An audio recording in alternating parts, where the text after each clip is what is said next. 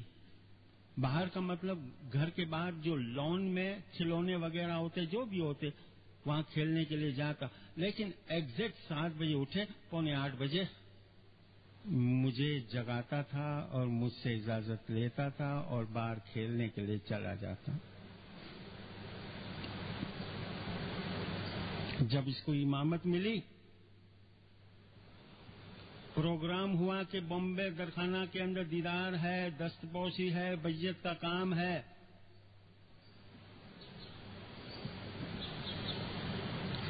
صبح کا وقت 7 بجے یہ اٹھا.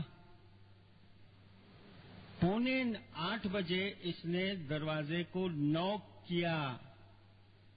میں سمجھ گئی کہ میرا بیٹے کو کھیلنے کے لیے جانا ہے، اس لیے نوک کر رہا ہے. تو ہمیشہ گردن کا ایک حصہ اندر لے آ کر مجھے دکھاتا اور مجھے اجازت مجھ سے مانگتا، لیکن آج میں نے دیکھا کہ اس نے پورا دروازہ کھول دیا. میں نے دیکھا کہ نیلے اور سرخ رنگ کے جبہ پہنا ہوا ہے، سر پر پگڑی ہے، کمر میں تلوار ہے، اس کو تیار کیا گیا ہے.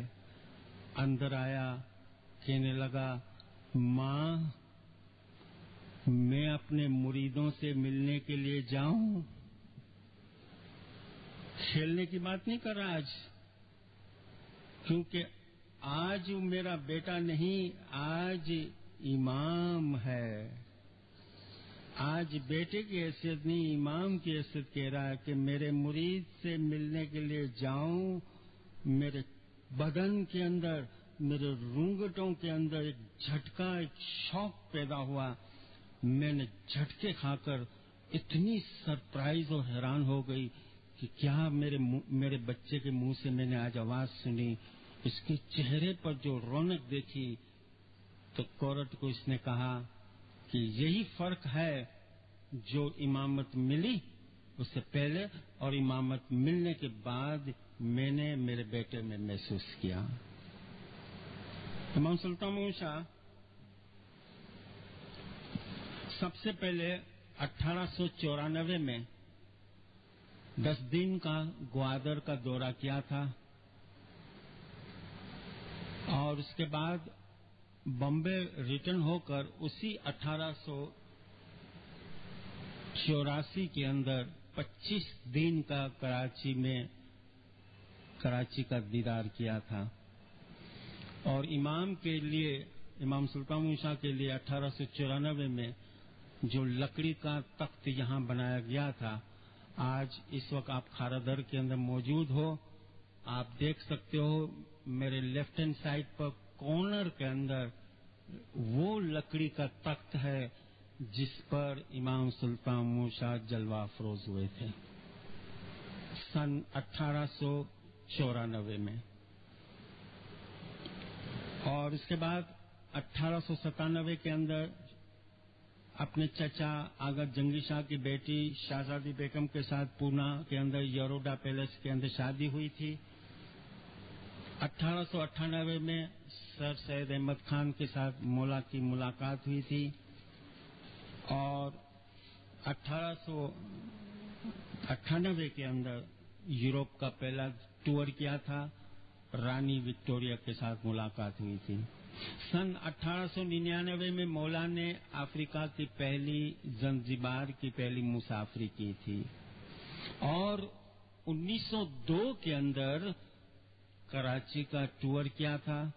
جماعت نے ایک دوسرا لکڑی کا تخت بنایا تھا. اب آپ میرے رائٹ ہینڈ سائڈ پر دیکھیے، یہ تخت 1902 پر ہے. جس کے اوپر مولانا امام سلطان محمد شاہ جلوہ افروز ہوئے تھے. امام کی جو خدمات ہے اس کو ریویو کرے کہ ایجوکیشن اور پالیٹکس کے اندر مولا نے بہت ہندوستان کے مسلمانوں کی خدمت کی تھی. 1902 کے اندر فرسٹ مسلم ایجوکیشن کانفرنس دہلی میں جو ہوئی دہلی لکھنؤ میں جو ہوئی تھی اس کی صدارت کی تھی. علی گڑھ یونیورسٹی کی موومنٹ کی تھی. 30 لاکھ کا چندہ جمع کیا تھا. 30 لاکھ کے چندے سے مراد یہ ہے، یہ اس وقت 30 لاکھ کا مطلب سمجھتے ہو جب 1 تولہ سونا 12.25 روپے کا تھا. آج تو 5-6 ہزار روپے کا ہے نا. 12.25 روپے کا تولہ، 12.25 روپے کا 1 تولہ سونا تھا. ایسی سستائی میں 30 لاکھ جمع کرنا، اور اگر آج اتنی رقم، اگر آپ خود اس کو کنورژن کر سکتے ہو کہ یہ کروڑوں میں یہ رقم چلی جاتی ہے. ساتھ میں امام سیاست میں حصہ لیا اور مسلم لیگ کی بنیاد رکھی، اور لارڈ منٹو کے ساتھ شملہ کے اندر مولا نے مسلم ڈیپوٹیشن کی قیادت کی، ملاقات کی، اور 1906 کے اندر فرسٹ مسلم لیگ کی بنیاد رکھی اور خود اس کے پریزیڈنٹ بنے. 1911 تک پریزیڈنٹ تھے.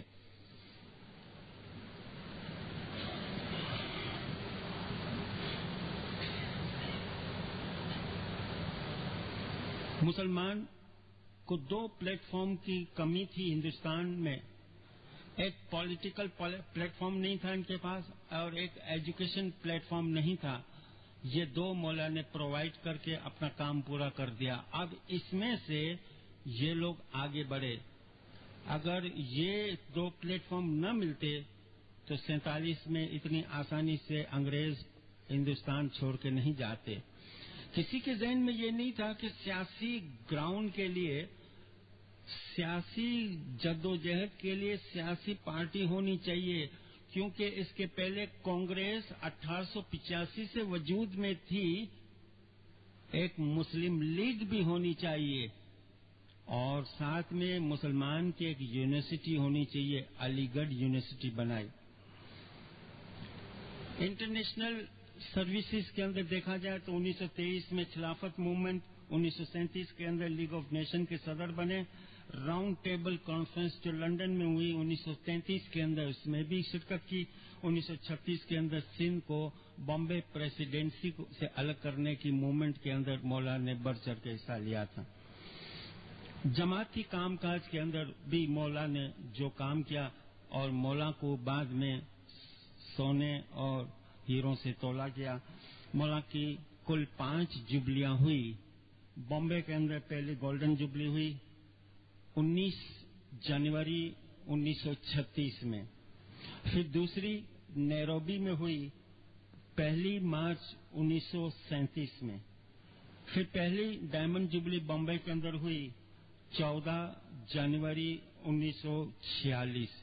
پھر دوسری ڈائمنڈ جبلی ہوئی دار السلام کے اندر 9 اگست 1946. پھر پلیٹینم جبلی ہوئی کراچی کے اندر 3 فروری 1954 کے اندر. اس طرح 5 جبلیاں مولا کے پیریڈ کے اندر ہوئی. مولا امام سلطان موسیٰ اس طرح اپنے روحانی فرزندوں کی ہدایت رہنمائی کے لیے دن رات کام کیا. کئی فرامین کیے، کئی ادارے کھلے، ہماری کاؤنسلیں بنی، ہمارے یہاں ریکریشن کلب بنی جو آج طریقہ بورڈ کہتے ہیں، بعد میں اسماعیل ایسوسیشن کہلاتی تھی. اس کے پہلے council, supreme council, provincial council وغیرہ بنی. اور اس وقت ہندوستان پورا، برما، سری لنکا اور ایسٹ افریقہ میں اسماعیلی مولا کے کنٹیکٹ میں تھے. مولا 1907 سے یوروپ میں رہتے تھے. شروع میں وہاں ریٹس ہوٹل میں رہتے تھے، بعد میں اپنا گھر بنایا تھا. پھر لندن سے آتے تھے بزرگ لوگ. لندن یورپ کو ولایت کہتے ہیں کیونکہ ولایت لفظ ٹرکش ورڈ ہے، فورن کو کہتے ہیں. اور پھر ولایت سے یعنی یورپ سے جب آتے تب دیدار دیا کرتے تھے. ساتھ میں مولا رائٹر بھی تھے. 1918 میں اپنی والدہ کی یاد میں انڈیا ان ٹرانزیشن لکھی تھی اور 1954 کے اندر میموریز آف آغا خان بھی لکھی تھی.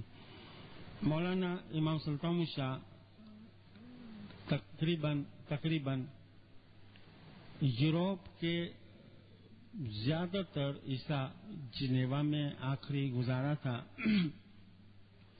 اور برکت ویلا مقام کے اندر امام سلطان شاہ کی 11 جولائی 1957 میں رحلت ہوئی تھی. یہ اس وقت کی بات ہے جب اس جگہ پر اسوان میں جہاں امام کو سپرد خاک کیا گیا وہاں پر بڑی سخت گرمی تھی.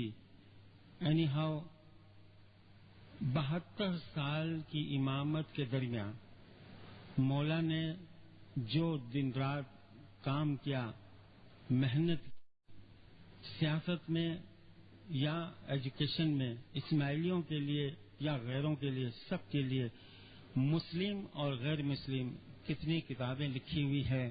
اگر اس کی اسٹڈی کی جائے تو ہم کہہ سکتے ہیں یعنی مولا کے اتنے بڑے مسلمان اسماعیلی غیر کے پر جتنے احسانات ہیں اس کو کوئی اس احسان کا بدلہ نہیں دے سکتا. اتنی بڑی خدمات تھی، انٹرنیشنل پرسنالٹی تھی. لیکن ہماری کمزوری یہ کہ مولا اب بھی اپنے پیریڈ کے اندر اونچا لے جانا چاہتے تھے جماعت کو. جماعت کی روحانی پرورش کے لیے ایسے فرامین مولا نے فرمائے کہ ایسے فرامین فرمانے کے لیے شاید امام حسن علی شاہ اور آغا علی شاہ داتار کے پاس بھی میں کہتا ہوں کہ بہت کم ٹائم تھا. کیوں کہ اس وقت اس سے بھی بری حالت تھی اسماعیلیوں کی، اور اس وقت امام کو گھوڑوں کے اوپر سواری کرنا پڑتا تھا. کاؤنٹ عبداللہ ہاشم گانگ جی آخری ملاقات اس کی برکت ویلا میں امام سے ہوئی تھی. میں نے ابھی بتایا 11 جولائی سن 1957 میں وفات ہوئی. کاؤنٹ عبداللہ ہاشم گانگ جی کی ملاقات 7 جولائی 1957 میں مولا کے ساتھ ہوئی تھی. برکت ویلا کے لان کے اندر صبح کے وقت 8 بجے ملنے کے لیے جب مولا کے پاس گیا تو دیکھا کہ مولا لان کے اوپر بیٹھے ہوئے ہیں، کرسی کے اوپر اخبار پڑھ رہے تھے. ایک ہاتھ سے اخبار پڑھ رہے ہیں اور دوسرے ہاتھ پر کافی پی رہے ہیں. کاؤنٹ عبداللہ نے مولا کو ڈسٹرب نہیں کیا، خاموشی سے پیچھے کرسی کے پاس ادب سے کھڑے ہو گئے.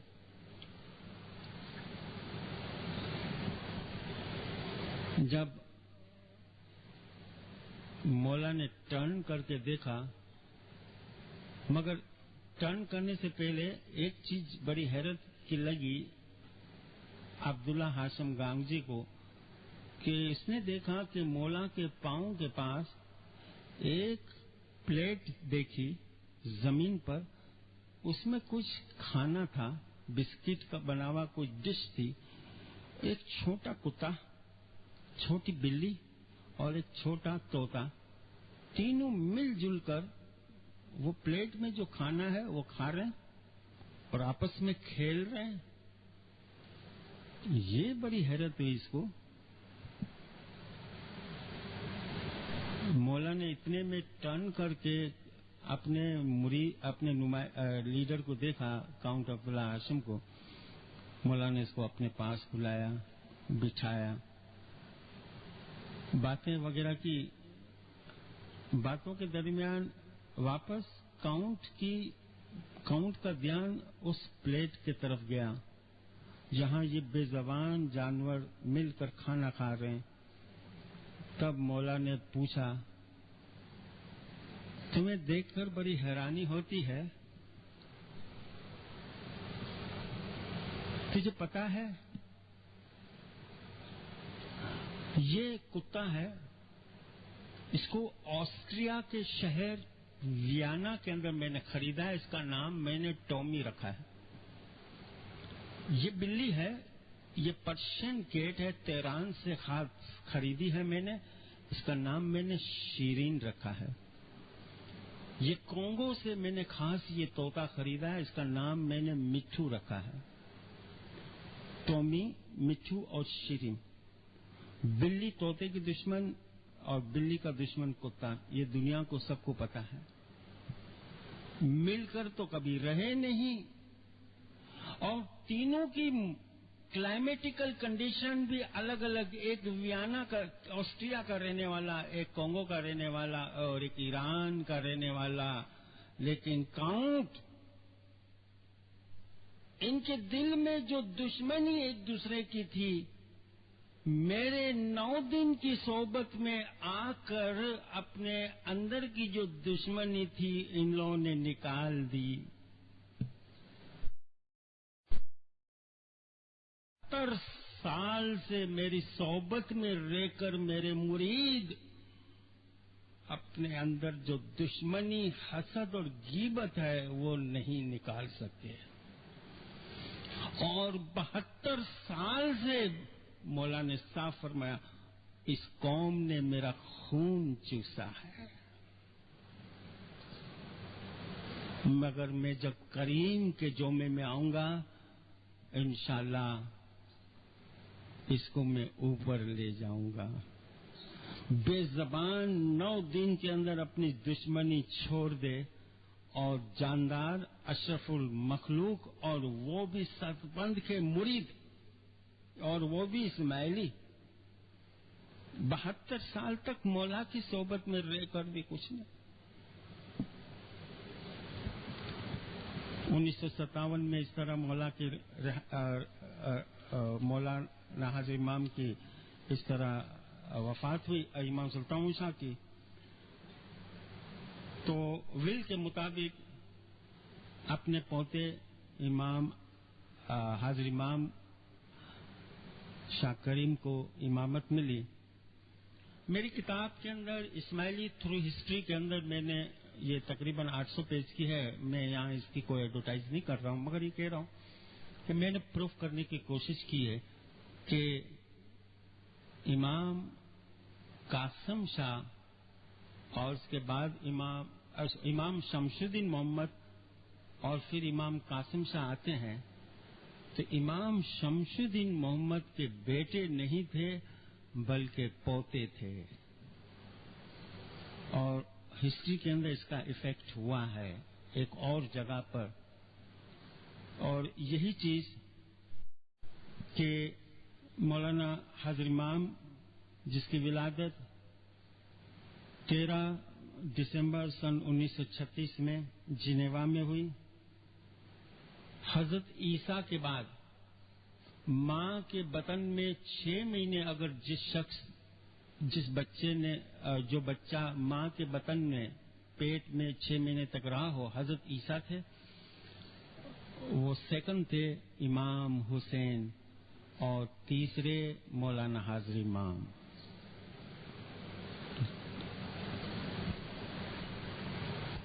بچپن میں ورلڈ وار کی وجہ سے، پہلی جنگ عظیم اور دوسری جنگ عظیم کی وجہ سے والدہ کے ساتھ 27 مئی 1941 میں نیروبی چلے آئے تھے، جہاں پر 4 سال تک رہے.